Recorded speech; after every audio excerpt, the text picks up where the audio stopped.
Pop History channel on YouTube wants you to believe that being a baker in Victorian London was a uniquely terrifying death sentence, where workers led a brutal, slave-like existence and then died young, gasping for breath. But they're relying on a trick involving selection bias. The abysmal lifespan of these bakers wasn't an occupational anomaly. It was just the tragic, universal reality for literally every working-class citizen trapped in a Victorian slum. And that cinematic detail about bakers suddenly collapsing and gasping for breath, well, pay close attention to that, because as we're about to see, that single dramatic line is the ultimate accidental signal that a creator has completely fabricated their research. If you watch these viral essays, the creator always spends the first 5 minutes in a low, dramatic voice telling you how much bread 19th century Londoners ate. They treat it like a massive, shocking revelation. But folks, it's bread. It's a carbohydrate staple for an industrial society. So this isn't deep research. It's a narrative padding designed to make you think you're watching a rigorous documentary, all while keeping a total blackout on every other job of the era. Because if we actually look at consumer demand, everyone in Victorian London also wore leather shoes and used leather harnesses and leather belts.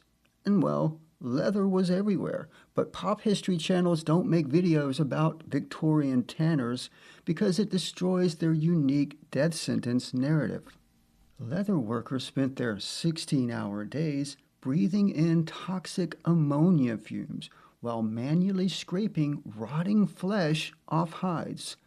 To soften the leather, they had to manually collect dog feces from the streets. It was called pure by the trade, and kneaded into the raw hides by hand in massive unventilated vats. Between constant exposure to deadly anthrax spores, chemical burns from lime baths, and a horrific lack of basic sanitation, leatherworking was a putrid industrial nightmare that makes the local bakery look like a quaint sanctuary. So why the total silence on leather tanners? Well, it's simple. A vat of dog feces doesn't offer the same cozy, cinematic aesthetic as a traditional brick hearth. Pop history channels don't care about actual historical severity. They care about cheap irony. Telling you that a leather factory was lethal, well, that's expected. But taking a quaint, comforting image of a bakery and calling it a death sentence allows them to subvert your expectations at the absolute expense of historical integrity. It's a parlor trick, and it flattens a vast, exploited labor ecosystem into a single cartoonish trope.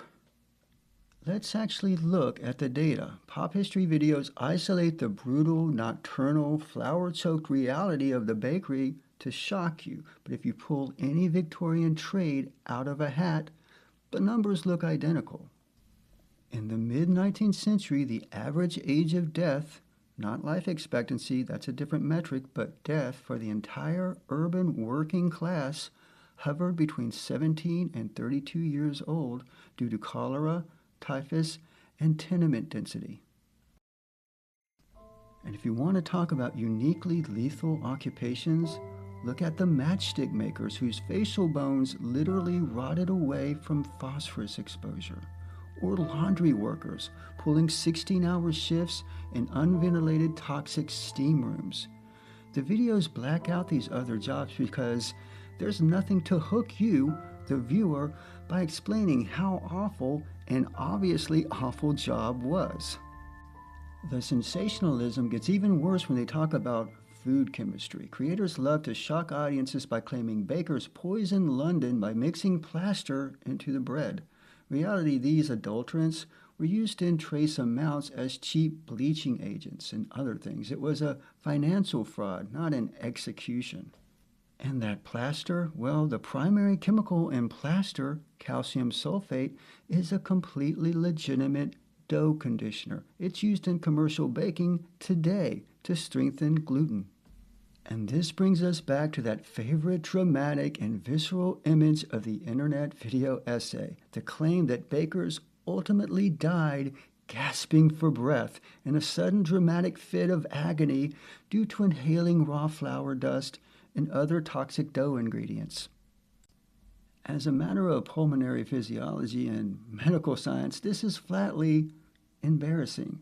That is simply not how chronic, prolonged lung degradation works. Decades of inhaling unventilated flour dust causes severe, progressive occupational asthma and chronic bronchitis, but it doesn't kill you in a theatrical, gasping heart attack scene just as you pull your last loaf from the hearth.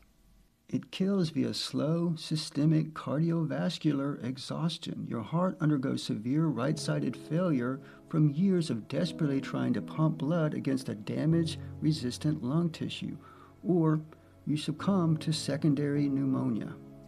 So the pop history channels reject this clinical reality because a slow, systemic cardiovascular failure, it sounds sort of ordinary.